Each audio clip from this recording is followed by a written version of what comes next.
수업 준비되셨나요? 책 40페이지 펼치시고요. 해당되는 프린트도 옆에다 놓으시면 좋겠습니다. 오늘 배울 내용에서 좀 많이 어려운 이름들이 등장을 해요. 그래서 프린트에 적으면서 혹은 책에 밑줄 쳐가면서 보시면은 공부에 조금 더 도움이 되실 것 같습니다. 좀 어려운 단어들이 등장하지만 그냥 사람 이름일 뿐이니까요. 잘 힘들지 않게 이해해 가면서 한번 진도 나가보도록 할게요. 지난 시간에 배운 내용입니다. 아직 1단원 공부하고 있는데요. 1단원 문명의 발생과 고대 세계의 형성, 소단원 세 번째인 고대 제국들의 특성과 주변 세계의 성장에서 지난 제국이 발전하다라는 제목 하에 중국에 대해서 한번 배워봤습니다. 춘추 전국의 분열의 시기를 진나라가 통일했지만 강압적인 통치로 금방 망하게 되고요. 한나라가 그 뒤를 잇게 됩니다. 그러면서 한나라 두 번째 시간이 지난 시간이었는데요. 1번 문제, 4번까지 한번 풀어볼게요. 1번입니다. 후한 멸망의 원인이 된 농민들의 봉기는 무엇인가? 바로 황건적의 난입니다. 진나라가 멸망하게 된 농민 봉기는 진승 5강의 난, 그러면 한나라가 멸망하게 된 원인은 황건적의 난인데요. 머리에 노란 수건을 쓰고 있어서 황건적의 난이다 라고 이야기한다고 했죠. 2번입니다. 한나라의 통치 이념은 역시 문제 풀기 전에 한번 물어볼게요. 진나라의 통치 이념은 무엇이었나요? 바로 법가였죠. 한나라의 통치 이념은 유교입니다.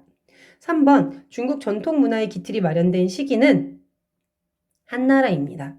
그러니까 중국이 최초로 통일을 하고 중국이 차이나라고 불리게 된 이유는 진나라 때문이지만 중국인이 이거 우리의 전통이야, 우리의 시작이지 라고 문화적으로 생각하는 전통 문화의 기틀이 마련된 시기는 바로 한나라예요. 중국의 문자가 한자이고요. 중국 민족을 한족이라고 부르는데 다 여기에서 시작된 겁니다. 4번 문제 풀게요. 동아시아 역사 서술이 모범이 된 사마천이 쓴 역사책의 이름은 사기입니다. 우리도 역사책을 쓸 때 사기의 기술 형식, 쓰는 형식을 많이 따라서 쓰기도 하고요. 사기에 우리나라 고대사에 대한 많은 서술이 있어요. 그래서 요 사기 잘 기억해 두셨으면 좋겠네요. 오늘 배울 내용입니다. 역시 1단원, 소단원 세 번째 시간, 그리스 세계와 헬레니즘 세계가 발전하다 첫 번째 시간으로 폴리스 아테네에 대해서 한번 배워보도록 하겠습니다. 지도인데요. 여러분 이 지도 보시면 뭐 너무 복잡해요 라고 생각할 수 있는데 크레타섬 한번 보시고요. 미케네 문명, 그 다음에 스파르타, 아테네, 트로이 이런 어디선가 많이 들어본 것 같은 이름들이 많이 등장합니다. 그리스는 아주 옛날에 신화의 세계였어요. 그래서 크레타 같은 경우에는요. 여러분 미노스 왕이라고 들어보셨나요? 그 미노스 왕이라는 사람이 그 신한테 황소 한 마리를 선물 받게 되는데 그 신한테 받은 황소를 다시 신한테 돌려주기로 했지만 돌려주지 않았죠. 화가 난 신이 그 황소와 부인 사이에 아기를 태어나게 해요. 그래서 머리는 황소고 몸은 인간인 아이 미노타우루스가 태어나게 되는데 크레타의 왕인 미노스는 그 황소인 사람을 가두려고 미로를 짓게 됩니다. 그러면서 그 황소한테 바칠 사람을 아테네에서 받았는데요. 아테네의 왕자 테세우스가 이 곳으로 일부러 와서 그 미노타우루스를 죽이게 되는 옛날 얘기도 있고요. 이 미궁에 갇힌 이카루스라고 하는 청년이 새처럼 날기 위해서 촛농을 녹여서 날개를 만들었다가 하늘로 가까이 올라가 결국 날개가 녹아내려 죽었다. 뭐 등등의 얘기도 있고요. 트로이 전쟁, 목마를 타고 들어가서 결국 이겼다라는 내용들, 그런 그리스 신화와 같은 많은 이야기들이 있는데요. 이 이야기들이 숨어 있는 곳 바로 에게해의 지중해입니다. 이곳에서 이런 신화 같은 일들이 막 일어나다가 갑자기 기록이 발견되지 않는 시기가 있었어요. 암흑의 시기라고 하게 되는데요. 약 600년간 암흑의 시기를 거치고 나서 슬슬 그러니까 뭔가 기록이 등장하기 시작을 합니다. 그 기록에 의하면요. 이 지역에 폴리스가 성립이 됩니다. 폴리스는요, 작은 도시 국가라는 뜻이에요. 작은 도시 국가들이 왜 생겨났냐면 지금 다 바다로 둘러싸여 있고 보시면 알겠지만 높은 산맥으로 다 나뉘어져 있습니다. 그러다 보니까 하나의 큰 나라가 성립되지 못하고요. 산과 바다를 경계로 작은 도시 국가들이 생겨서 이거를 폴리스라고 불렀습니다. 성립 배경은 그래서 산과 바다 때문이다 라고 이해하시면 되는데요. 수백 개의 작은 폴리스들로 구성되어 있긴 했지만 그들은 서로가 형제다라고 생각을 하고 있어요. 헬렌의 자손이다 라고 생각을 해서 동족의식 헬레네스를 갖고 있었는데요. 믿는 신도 같고요. 그리고 언어도 동일하게 써서 이들은 이런 나뉘어져 있는 폴리스들은 각자 다 달랐지만 같은 민족이다, 같은 동족이다 라고 생각하고 있었다는 거 기억해 두시면 좋겠고요. 그 증거로 이들은 4년에 한 번씩 올림피아에서 올림피아 제전이라고 하는데요. 지금 올림픽의 기원이 된 그런 체육대회 같은 거를 열었어요. 서로 많은 전쟁을 했지만 이 기간에는 싸우지 않고 같이 우린 동족이야 라고 하는 것을 4년에 한 번씩 다시 다졌다고 합니다. 그래서 지금도 역시 올림픽이 계속 근대부터 진행되고 있죠. 이런 배경이 된 이야기까지 폴리스를 중심으로 잘 알아두셨으면 좋겠습니다. 그러면 이 지역의 그 폴리스의 구조를 한번 살펴보도록 할게요. 전쟁이 굉장히 많았다고 했잖아요. 폴리스들끼리도 서로 침략을 많이 했는데요. 평상시에는 이 아고라 광장에서 있다가요. 전쟁이 되게 되면은 이 위에 산 위에 아크로폴리스라는 신전이랑 군사시설을 놓아서 사람들이 다 여기로 피신을 가서 이곳에서 방어를 했다고 해요. 그래서 수많은 폴리스들은 일단 신전을 중심으로 한 아크로폴리스와 아고라를 중심으로 구조가 형성되어 있는데 이렇게 산을 등지고 있어서 이곳에서 방어를 했다. 평상시에는 시장을 하기도, 그러니까 시장이 여기에 열리기도 하고 여기서 토론도 하는 그런 구조였다라는 거 그냥 가볍게 알아두시면 좋겠습니다. 그러면 대표적인 폴리스 한번 살펴볼게요.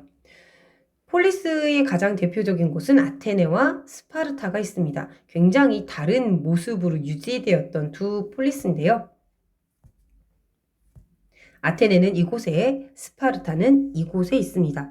여러분이 보시기에는 뭐 아테네도 해안가고 스파르타도 해안가로 보일 수 있겠지만 자세히 가서 보면은 스파르타는 바다가 없는 내륙 지역에 있고요. 아테네는 바다와 근처에 있는 곳에 만들어졌습니다. 그래서 굉장히 크게 차이가 나는 큰 배경이 되기도 하는데요.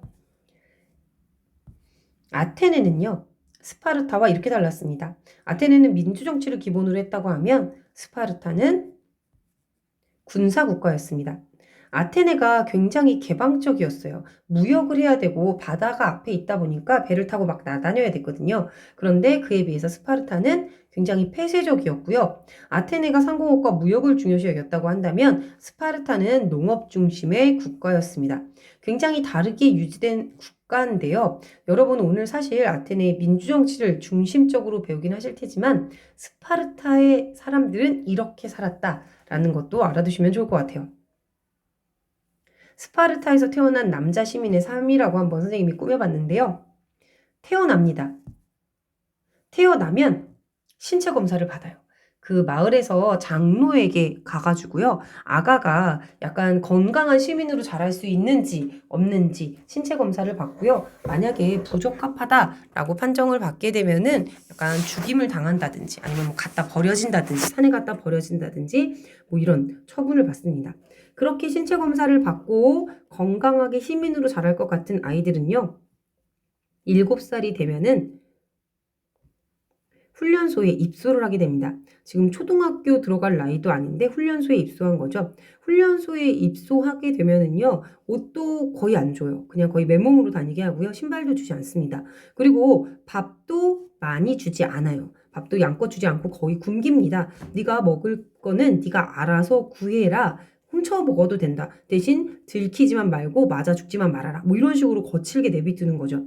그러면 스파르타의 소년들은 그 상황에서 자신이 살기 위해서 갖은 노력을 다하면서 힘을 키웁니다. 그런 훈련소 생활을 20살까지 합니다. 20살까지 하게 되면 이제 끝이냐? 그게 아니죠. 훈련소를 졸업하는 대신에 군입대를 하게 됩니다. 군대에 가게 되면은요, 군사훈련을 30살까지 진짜 열심히 받고 강인한 스파르타의 남자 시민이 되는 거죠. 이제 군대를 시민으로 인정받으면서 제대합니다. 하지만 군대를 제대했다고 해서 끝이 아니고요. 60살까지 군사훈련을 꾸준히 받으면서 공동으로 식사하고 여러 가지 활동을 계속하면서 군사훈련을 계속합니다. 그리고 60세 군대를 제대하게 되는 것이죠. 60세 이후에 군대를 제대하고 나면은 뭐 원로로서 인정받으면서 굉장히 명예로운 스파르타 시민으로 인정받고 편안한 삶을 살았는데요. 왜 이렇게 무섭게 스파르타 사람들을 이렇게 막 이렇게 군사적인 시민으로 키웠냐면요. 지배층이 1명이면 피지배층이 10명, 10배였어요. 그러다 보니까 피지배층이 난을 한번 일으키고 그들끼리 똘똘 뭉치게 된다면 스파르타에 있는 사람들은 그들을 대적할 수가 없는 겁니다. 그래서 어렸을 때부터 강한 남자, 강한 군인, 강한 시민으로 키워내기 위해서 이런 훈련 과정을 다 거쳤구나 라는 거 기억해 두시면 되고요. 지배층이 너무 수가 적어서 이런 강력한 군사국가를 이뤘다고 생각하시면 돼요. 여러분 특히 남자분들 남학생들이 생각하기엔 너무 힘들었겠다. 난 절대 스파르타에서 태어나기 싫어라고 생각할 수도 있었을 텐데요. 스파르타 사람들은 스스로를 굉장히 자랑스럽게 여겼대요. 그러면서 자기네 체제가 훨씬 더 우세하다라고 생각하고 있었는데요. 특히 아테네에 비해서 우리 체제가 더 좋아라고 자부심을 가졌다고 합니다. 그럼 아테네의 체제를 한번 살펴보도록 할게요. 아테네는 민주정치로 아까 앞에도 말씀드렸지만 되게 유명합니다. 배경을 살펴보면요. 일단은 처음부터 민주정치란 건 아니에요. 처음에는 왕이 다스렸습니다. 왕이 다스렸던 시기에는요. 그냥 왕이 있었다. 옛날에 있었지 하고 그냥 큰 기록은 없어요. 그리고 지나가게 되고요. 귀족 공화정이 유지가 됩니다. 귀족 공화정은요. 귀족들 중에 가장 약간 그 지들끼리 해가지고 그 행정관이라는 사람을 뽑아요. 그 사람이 군사와 관련된 일, 뭐 기타 등등의 일을 다 담당하면서 제사도 하고요. 행정도 담당하고 뭐 재판도 하고 하면서 나라를 유지합니다. 이렇게 귀족들이 나라도 지키고 군사도 담당하고 행정도 하고 재판도 하고 막 하다가 민주정치로 흘러가게 되는데요. 민주정치라고 하는 건요. 시민이 주인인 정치입니다. 어떻게 해서 그렇게 됐던 걸까요? 바로 이런 배경을 가집니다. 아테네 사람들은요. 바다 근처에서 살았어요. 그래서 이거 지금 보면 올리브인데요. 올리브와 포도 이런 걸 기름을 짜요. 아니면 포도주를 담급니다. 그래서 이거를 자기네들이 만든 흙으로 만든 그릇인 토기에 넣어서 갖다가 배를 이용해서 팔아요. 그리고 다른 지역에 있는 좋은 것이 있으면 자기네들이 가져다가 무역을 합니다. 해상 무역이 점점 활발해지자 아테네 사람들은요 굉장히 부유해졌어요. 일반 평민들도 부유해지고요. 귀족들도 부유해지고 사회가 전체적으로 잘 살게 됐어요. 이런 배경 하에서 군대에 대해서 조금 얘기를 해볼게요. 지금 여러분이 만약에 군대에 간다고 하면 쓰고 있는 철모, 그 다음에 옷, 총, 그리고 먹는 거, 월급 모든 거를 다 책임집니다. 심지어 속옷까지 다 줘요. 그런데 옛날에는요, 옛날 군인은요, 중세까지만 해도요, 자기가 스스로 모든 걸 다 해야 돼요. 이 투구, 방패, 창, 그 다음에 자기가 가서 먹을 것, 기타 등등 모든 것, 식구들의 생활비까지 다 스스로 부담해야 됐습니다. 그러다 보니까 아무나 군인이 될 수 없어요. 군인이 되기 위해서는 어느 정도 살아야 돼요. 그러다 보니까 귀족 위주로 군인이 됐었는데요.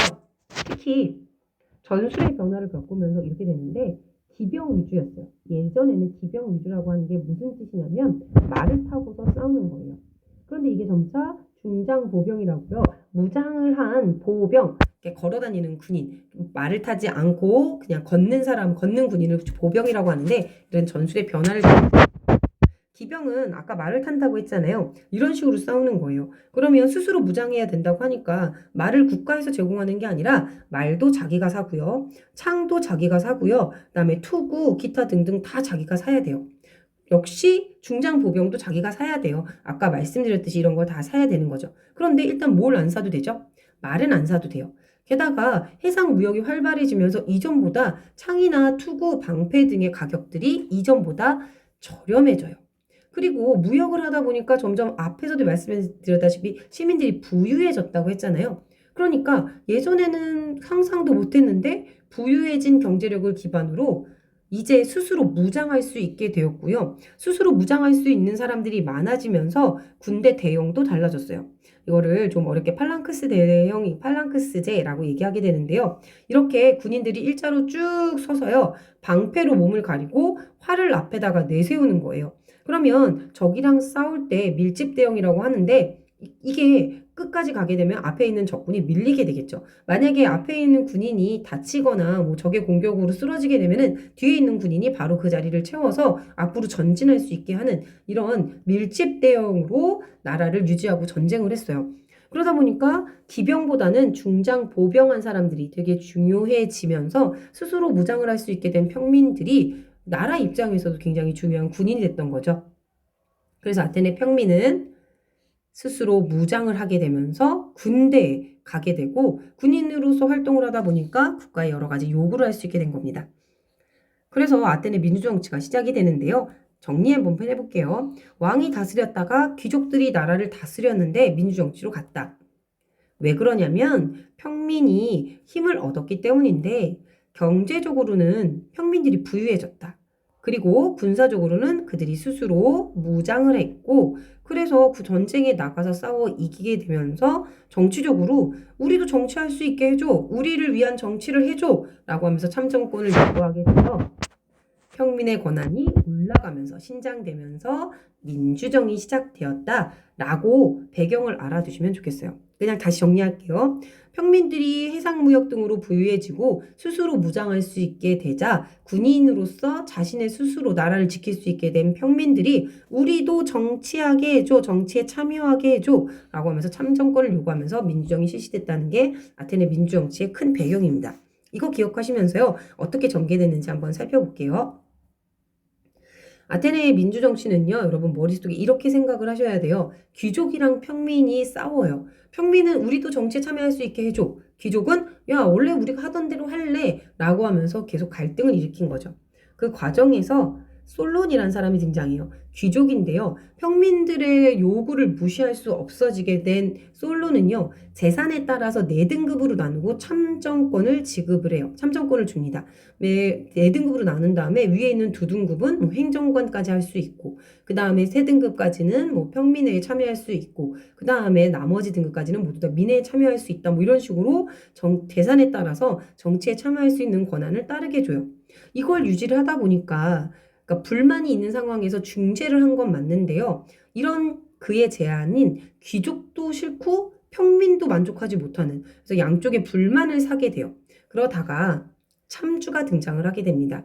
이렇게 참된 주인 뭐 이렇게 생각하시면 되는데 사실 독재자예요. 어떤 사람이 등장을 하게 되냐면요. 그러니까 여러분 이름은 기억하실 필요 없는데 페이시스트라토스라고 하는 사람이 등장을 합니다. 그 사람이 평민 편을 들면서 귀족을 뭉개고 모든 권력을 다 장악을 해요. 그러면서 평민들을 위한 정책을 합니다. 왜 그랬을까요? 진정 평민을 사랑했다기보다는 인기를 끌면서 자신의 권력을 가지려고 했던 거죠. 그렇게 페이스타트로스가 참주로서 막 자기 마음대로 나라를 운영을 하다가 죽을 때 자기 아들한테 물려주게 되는데요. 그 아들이 아빠만큼 정치를 잘 못해요. 그래서 그동안 불만이 쌓여 있었던 귀족들이 그 사람을 쫓아내고요. 아들을 쫓아내고요. 다시 귀족과 평민 사이에 서로 상호 얘기하면서 점차 민주정치로 가는 과정을 겪게 되게 되는데요. 민주정치의 시작이라고도 할 수 있는 클레이스테네스가 등장을 하게 됩니다. 이 클레이스테네스는요, 평민들을 정치에 참여시키는 법을 뭔가 이렇게 체계적으로 만든 사람이에요. 아테네는 10개의 부족으로 되어 있거든요. 그 10개의 부족에 실제로 정치를 할 수 있는 사람을 각각 50명씩 뽑으라고 얘기를 해요. 그러면 500명이 모이겠죠. 그 500명이 평의회를 조직하게 합니다.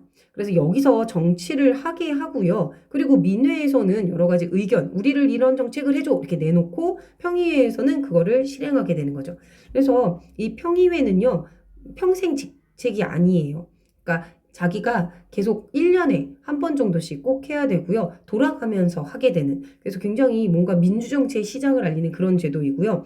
클레이스테네스는 참주가 등장하는 거를 막기 위해서 도편 추방법이라는 걸 시행하게 되는데요. 도자기 파편에 참주일가 등장하게 될지도 모르는 이 사람이 참주가 될 것 같은 사람의 이름을 적어서 10년간 혹은 영원히 도시에서 추방하는 법을 만들어내요. 그게 이겁니다. 그래서 지금 보시면 도자기 파편에 뭔가 글씨가 써져 있는데요.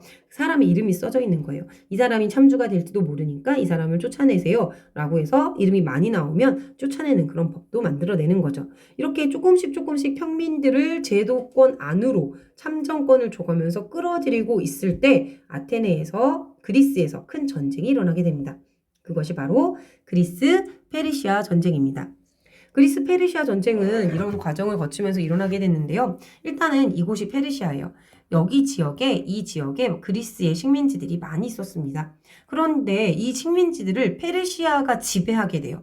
그런데 그 페르시아 지배를 그리스 식민지들이 마음에 안 들자 본국인 그리스에서 이 식민지였던 자기네 지역을 약간 이렇게 뽐뿌지래요. 야, 너네 반란 일으켜. 너네 반란 일으켜. 라고 하는 거죠. 그래서 반란이 일어나게 됐는데 이거를 진압한 페르시아가 이 폴리스들이 괘씸한 거예요. 그래서 쳐들어옵니다. 전성기의 왕 다리우스 1세가 쳐들어와요.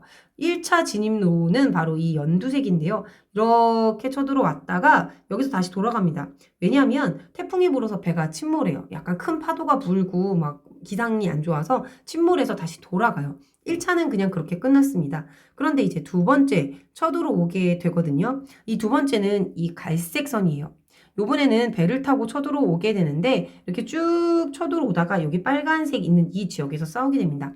여러분 마라톤 전투라고 혹시 들어보셨나요? 여기서 아테네 군이랑 페르시아 군이 일대 큰 전쟁을 벌이게 돼요. 그 마라톤 평원에서 벌어지게 되는데 모두 다 페르시아가 이길 거라고 생각했지만 아테네가 진짜 어렵게 완성을 합니다. 완벽하게 이긴 아테네를 페르시아는 두고 야 그럼 모든 전군이 여기 왔을 거야. 그럼 우리가 뒤를 돌아서 뒤로 치자 라고 하고 뒤로 갔는데 이걸 빨리 알려야 되는 거예요. 이들보다 페르시아인들보다 아테네 사람들은요 먼저 도착해서 자기네 아테네를 지켜야 되는 겁니다. 그래서 42.19km를 아테네의 한 병사가 쉬지도 않고 달려가서 이 소식을 알리고 뭐 전사했다 라는 얘기가 전해져 오는데요. 이렇게 아테네는 빠르게 페르시아의 공격에 방어할 수 있게 됐어요. 페르시아군이 이렇게 돌아서 왔는데 이미 다 전력이 이렇게 보강되고 전투 준비를 하고 있는 아테네군을 보고 다리우스 1세는 그냥 돌아가게 됩니다. 그 이후에도 침입을 위해서 군사를 이렇게 막 정비하고 있는 과정에서 다리우스 1세가 죽고요. 그의 아들 크세스 크세르라고 하는 사람이 바로 3차 전쟁을 준비하게 돼요. 진짜 많은 군대를 데리고 육군과 해군으로 해서 두 가지 경로로 쳐들어오게 되는데요. 육군은 스파르타에 있는 사람들이 열심히 막지만 잘 안 되고 뚫려요. 이 과정이 영화 300이라고 하는 영화에 자세히 나오니까 한번 봐보시는 것도 좋을 것 같아요. 이렇게 어렵게 육군을 해치고 쭉 내려오고 있는데 육군이랑 해군이랑 같이 만나게 될 상황이었죠. 그런데 이제 아테네는 해군이 강하거든요. 이 아테네에 있는 사람들이 아테네를 비우고 살라미스라고 하는 곳으로 이들을 유인해요. 이 살라미스는 우리나라의 명랑 같은 곳이에요. 물결이 막 빨리 돌고 좁은 해협이거든요. 이 페르시아의 배들은 좀 약하고요. 아테네의 배는 조금 튼튼한 편이었습니다. 그래서 이 페르시아의 배들이 이 안으로 쭉 빨려 들어오다가 물결이 심하게 돌면서 막 우왕좌왕할 때 아테네의 배들이 자기네 배가 더 강하니까 가져가서 그냥 막 부딪히는 거예요. 그러면서 페르시아 배가 완파되고 이 해전에서도 아테네가 승리하게 되면서 그리스 페르시아의 전쟁은 그리스의 승리로 끝나게 됩니다. 이렇게 그리스의 승리로 끝나고 난 이후에 아테네를 중심으로 델로스 동맹을 맺어요. 페르시아 침입에 대비하기 위한 동맹인데요. 이 델로스 동맹 이후에 페리클레스가 등장하게 됩니다. 이 페리클레스는요, 델로스 동맹을 맺은 이후에 거기 이렇게 막 돈이 되게 많이 모이거든요. 그 돈을 다 가져다가 아테네 민주정치에 투자합니다. 그래서 민회에는 입법권을 주고요. 모든 공직은 추첨으로 해요. 대통령 같은 자리, 뭐 이런 자리도 다 추첨으로 해서 돌아가면서 하고요. 혹시 가난한 사람이 돈을 벌어야 돼서 이런 공직이나 민회에 참여하지 못할까봐 돈까지 지급하는, 수단까지 지급하게 됩니다. 그래서 민주정치를 완성한 사람이다. 민주정치의 전성기를 페리클레스로 보고 있는데요. 그 페리클레스 때 이런 건축물도 지어지게 되는데요. 그 전에 이거 한 개 먼저 말씀드릴게요. 여자와 노예 외국인의 참정권이 제한되는 한계가 있긴 했지만 민주정치가 완성되었다라고 보고 있는 거죠. 이 페리클레스 때요. 이런 파르테논 신전이 지어집니다. 아테네의 수호신은 아테나거든요. 이 파르테논 신전 완벽한 비율을 가지고 있는 이 신전을 지어서 바로 그 그리스 아테네가 굉장히 번영하고 있다는 증거로 삼으면서 진짜 너무너무 잘 살고 있었습니다. 이렇게 아테네를 중심으로 너무 번영하게 되자 스파르타를 중심으로 나머지 폴리스들이 너무 못마땅한 거예요. 왜 그 기금을 자기네만 위해서 쓰냐? 말도 안 된다. 라고 하면서 이에 불만을 가진 사람들이 펠로폰네소스 반도를 중심으로 뭉쳐서 펠로폰네소스 동맹을 맺게 됩니다. 델로스 동맹을 견제하기 위해서 스파르타를 중심으로 모인 거예요. 그러면 여러분, 약간 좀 그렇죠. 펠로폰네소스 동맹과 델로스 동맹이 두 개가 생긴 겁니다. 그러면 오늘 배운 내용 한번 이렇게 정리해 볼게요. 폴리스가 있다. 작은 도시 국가인데 동족 의식을 가지고 있는데 그 동족 의식을 헬레네스라고 한다. 대표 폴리스는 아테네와 스파르타가 있는데 아테네가 민주정치, 개방적, 상공업과 무역을 중시했다면 스파르타는 군사국가고 폐쇄적이고 농업을 중시했다. 아테네의 민주정치는 솔론 때부터 기미가 보여서 본격적인 시작은 클레이스테네스고 완성은 페리클레스인데 이런 한계가 있긴 하지만 굉장히 민주정치가 시민들을 중심으로 잘 이루어졌다라는 내용 기억해 두시면 되겠습니다. 페르시아 전쟁이 일어나고 나서 그리스가 이깁니다. 하지만 아테네를 중심으로 델로스 동맹과 스파르타를 중심으로 펠로폰네소스 동맹이 나뉘게 되죠. 델로스 동맹과 펠로폰네소스 동맹 갈등은 날로 심해지는데요. 과연 폴리스들의 운명은 어떻게 될까요? 오늘 수업은 끝났습니다. 이제 두 번째 시간에 폴리스들이 어떻게 되는지 한번 살펴보도록 할게요. 고생하셨습니다.